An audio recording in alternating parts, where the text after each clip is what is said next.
Ito na po, the moment of truth. Bali, tapos na po ang unit natin. Pero yung iba pong mga ilagay ko na hindi ko pa naipakita sa inyo, pakita ko sa inyo ngayon. Bali, ito nga po, dito po tayo nagtapos nung dati. Primero, ito. Okay na, gumawa rin po ako nito, madali lang man gawin. Basic nito sa inyo, kayang-kaya nyo na. Ito po, para medyo gumanda-ganda. Then, ang railings po natin, ito. Yun pong pantulak ng butane. Ito. Doon po yung kinakabit sa loob yung kumukuha ng bala sa magasin. Magasin po natin, okay na. Bali, ito na po. Tapos na po ito, pintura na lang kulang.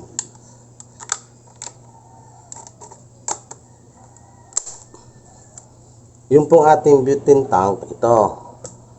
Tataka kayo bakit meron ito. Para hindi na po siya umatras. Pag bitaw natin ito, aatras pa siya.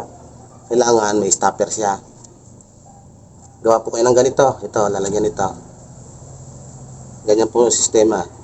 Pagpasok mo sa tangke, yan na. Ito po ang tutulak. Yan. Bali, wala na. Ito, kaya nyo na ito. Alam nyo na ito. Design lang yan. Pero kailangan para maging original. Then ngayon, ang ating pong karayom, di ba pinuputulan? Sa akin po ngayon, hindi pinuputulan. Diretsa na po. Pero hindi ko pa po muna isasama sa inyo dahil pakita ko po sa inyo ang bulb natin. Wala po siyang ipinagkakaba, wala po tayong dinagdag, wala tayong ito po ang ating bulb. Wala po tayong ilagay sa loob o anuman. Pero pakita ko po sa inyo, wala po itong putol. Kita nyo pa yung tagilid ng dulo niya. Nakikita pa. Ayan. Wala pa po itong putol. Pero okay na siya. Ang lakas na ng putok niya. Balik po natin. Then ito po, ito sinasabi ko na stopper na ito. Ito po ang kanyang lalapatan ng stopper. Pag naipasok po natin siyang ganyan, yan, kahit po itulak siya ng itulak at biglang bitawan, hindi na po siya pupunta pa dito na sa dalawang putok natin, kakasauli tayo, matatanggal pa sa dyan, hindi na, hanggang dyan na lang siya. Pero tama po na hindi na talaga kailangan yung talagang ito naka full lang kanyang paglabas. Dahil kung matulak siya ng konti ng ganyan, pagputok po natin, yung uring sa loob hindi lalapat, sisingaw. Yun po, bali ito, kompleto na. Good luck po sa inyong lahat, doon po sa mga nagsumubaybay. Sana po may natutunan kayo. Pintura na lang po ang kulang. Para maniwala kayo na talagang walang putol ang karayom, tingnan natin. Okay po. Pababa po talaga. Medyo natatawa ako, mayroong gumagawa ng video. Hindi daw pababa. Pero pumapalpak pa, pumuputok. Pababa po tayo ha. 1, 2, 3, 4, 5. Switch.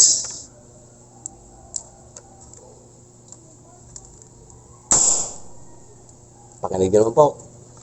Ang lakas pero walang putol ang karayom. PM nyo lang. PM lang kayo sa akin para makuha nyo kung ano yun. Hindi ko po muna masabi. Pasensyahan mo muna. Basta kung gusto nyo matutunan, PM lang kayo. Tuwa ko na rin po na ako yung nakatulong, nakaturo sa inyo kahit hindi po sabihin ay lang master. Hindi ba po talaga ika nga matagal na akong gumagawa.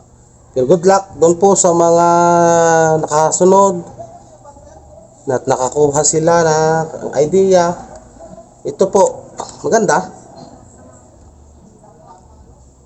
Yung iba po, kayang bumili na, pero mayroon pong tao kahit kayang bumili, gusto gumawa siya lang. Gusto niya yung kanyang gawa ang gamitin niya. Yun talaga. So, yung pong mga Meron pang katanungan, PM lang. PM na lang, PM. O kaya mag-comment kayo sa ating channel. Then, ito nga po, bali marunong na kayo. Basta masundan nyo lang yung aking by part na yon. Good luck po. Sana natutunan kayo. Sana may naitulong ako sa inyo. Sana may natutunan kayo. At sa lahat po ng sumubaybay, maraming pong salamat. Pakishare lang din po ng ating video para mas lalo po maraming matuto. Okay po ang magbenta. Siyempre, gusto rin natin magkapera. Pero kung kaya natin i-share po natin. Marami ang gustong matuto. Ayun na lang po. At sana, yun na nga, sana may natutunan kayo. Sana nakatulong ako sa inyo. Maraming pong salamat. Tapos na po ang ating project. Meron po akong next project. Rifle na mga gagawin. May order nga sa akin. Ito, hindi na ito akin. May nagmamayari na nito. May nag-umorder pa nga sa akin. Gagawa pa rin ako. Video relax muna. Salamat po at good luck. Sana natuto kayo. Yun lang po. God bless.